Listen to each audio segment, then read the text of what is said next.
Hey folks, it's Matt once again. Welcome back to another thoughts on for the month of October. And this is my thoughts on The Blob from 1988. This is a great movie. Have it on DVD. Also have it on Blu-ray. This was a very nice gift that I got long ago. And this film is still a fantastic movie. The special effects are great. The the gore is insane. The guy getting pulled down to the sink is always such a memorable way. This shot here, which if you've seen the film, you know where that is from. A guy who gets squished, split like a wishbone. Insane, gooey, gory effects. The score. I think the score is very well done. Some people don't like the score. I disagree. I think it fits the film like a glove. It's a pulse-pounding score. It especially works well in the action sequences. But also, at the beginning, it's very softer but very spooky score. I always enjoyed... I do think the score at the beginning is kind of creepy. Michael Honig, wonderful job on the score. The cast, very likable group of people. Kevin Dillon, who's the rebel guy, but he's got a good heart. Like when he tells us, "Hey, don't be okay, old man." This homeless guy, he didn't have to be nice to him, but he's being kind. You don't be okay, old dude. It shows that he's got a heart to him, and I think Kevin Dillon does a wonderful job in the film. He's a very likable character.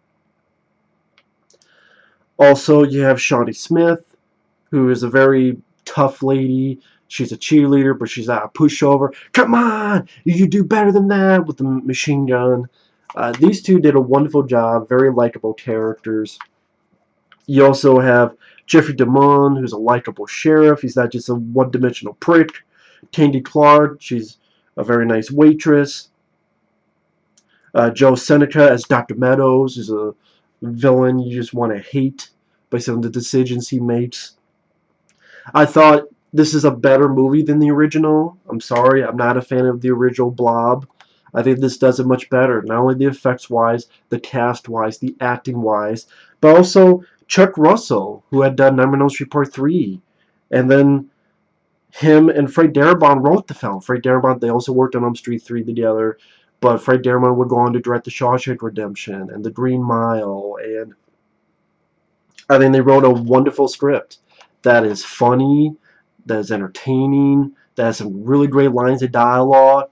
I think you pissed it off, or if this is one germ, and, you know, if this is a germ, this is the biggest son of a bitch you've ever seen. It does stuff that you didn't expect. Like, you didn't expect the Blob to kill a kid, but that was shocking. It's like, oh shit! And then the remains pull, and you get pulled back. There's some fun bits of just the characters talking with each other. Like when Shawnee Smith invites her boyfriend, Donovan Leitch, to her father, and her father realizes that's the guy he sold the condoms to, and he's like, ribbed. That's the only line he says. The father played by Art LaFleur. Again, the whole cast does a wonderful job. They were really clicked together. I like the aspect of the government coming in because, especially in the 80s, let alone today, you know, we don't really trust the government. It wasn't just a carbon copy. It wasn't just a Xerox of the original film. It used certain set pieces like the movie theater scene, but it made it its own. The movie theater scene, speaking of the screenplay, and it does a fun riff on slasher films. I think it's called Garden Tool Massacre. And the movie within the movie. And then you have that asshole who keeps talking throughout the film and he gets his comeuppance. um, this is such a satisfying movie that I will never understand why this film bombed so badly. And to this day, this film is so criminally underrated. It is so criminally underrated. Easily one of the most underrated horror movies, monster movies of all time. I did a much more in-depth review for like an hour talking about why I love this film, so you can feel free to check it out. If you type in the Blob movie review or the Blob 1988 movie review, I'm sure you can find it, or go to my channel and type the Blob. Again, I talked about this film for over an hour. That's how much I love this movie. I did a fan commentary.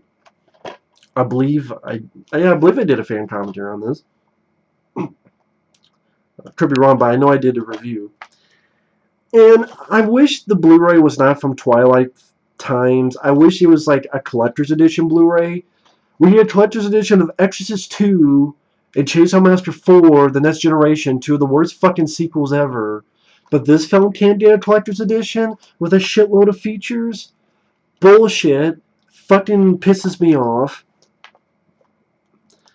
Like, what? Why does this film get ignored so much?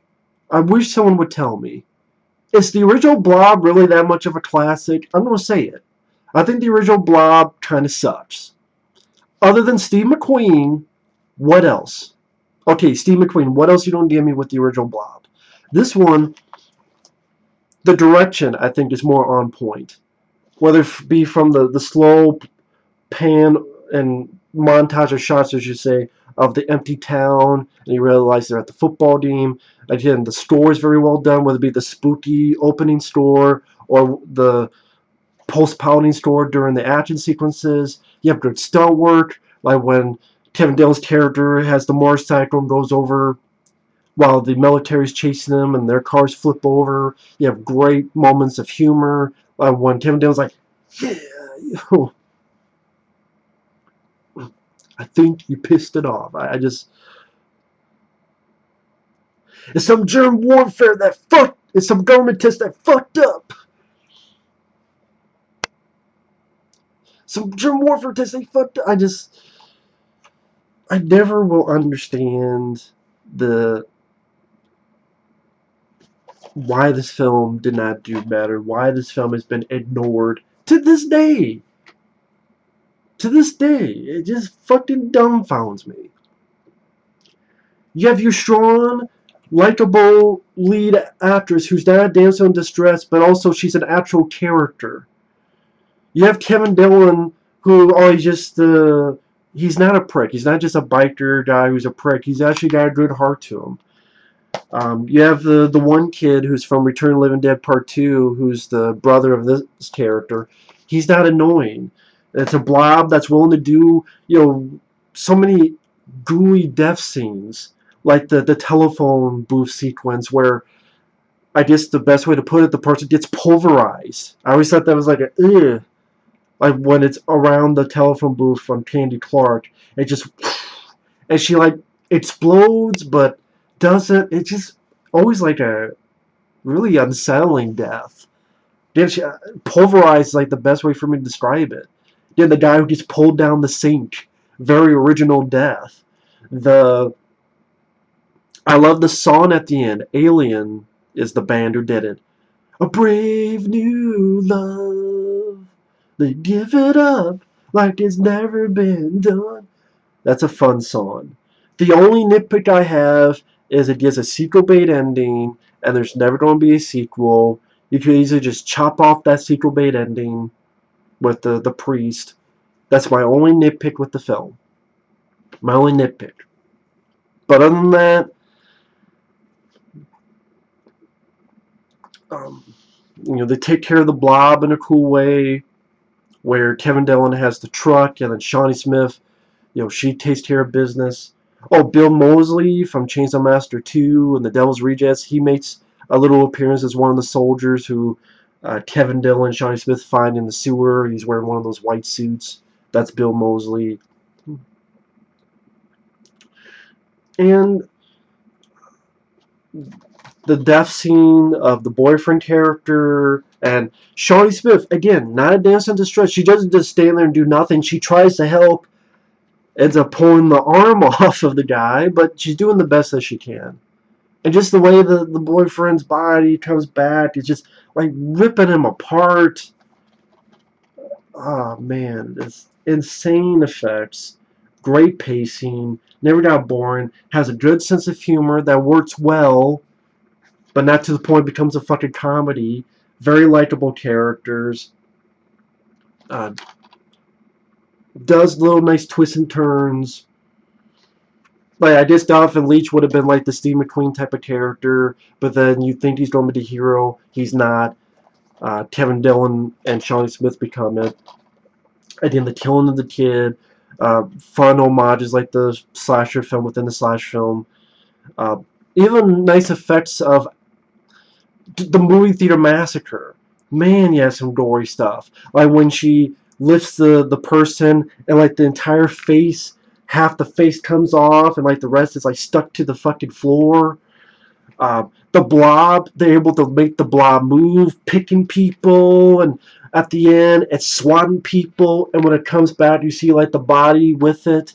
And yeah, some of those effects are a little bit more, um, like, I don't know if you call it blue screen, whatever they did. It's, if you say it's a little bit dodgy in those. But to me, I'm fine with it because it reminds me of sort of a 50s movie, those little shots. So I can take it. It doesn't bother me as much as other people. But, again, that's why I mentioned it. It might bother you more than it did me. But they definitely made the Blob feel more alive, grabbing people. Of course, the car scene where it comes out of the woman's, every orifice. This is why you don't put your hand down a woman's blouse, because you can get fucked up and eaten. But yeah, I love this film to death. If you've never seen The Blob from 1988, I think it's one of the best monster movies ever made. It's one of my favorite horror films from the 80s. It's one of my favorite horror films, period. It's a fantastic movie. It's well worth a look. Give it a shot for Halloween. It's a great time. So thanks for watching. Take care. And we'll see you soon on another episode of my thoughts on for the month of horror later.